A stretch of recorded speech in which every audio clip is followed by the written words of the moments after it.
พาพี่น้องมาเบิ่งความเสียหายอีกจุดหนึ่งเนาะพี่น้องอยู่หน้าบ้านผมพี่น้องในหน้าบ้านอันนี้บ้านผมเนี่ยเฮิร์นผมนะอันนี้อยู่หน้าบ้านพี่น้องกกมะม่วงกกหลงหาดปุ๊ด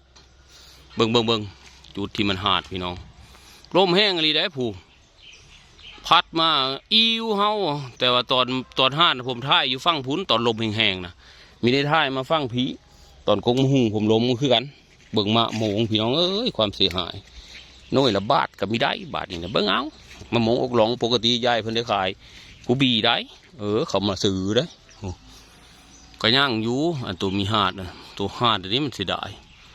คิดบึ้บตูมลงได้ยินแต่เสียงบึ้มโหลดผมมาอยู่ผู้ผมถ่ายอยู่ทางหลังเฮือนผมผู้โพดพี่น้องเอ้ยโพดอะไรได้หาดลงเลยมันอิวลมมันอิวลมมันพัดเบิ่งกว่าผมเบิ่งเดี๋ยวผมซูมให้พี่น้องเบิ่งเนาะเสียหายอีพี่น้องเอ้ย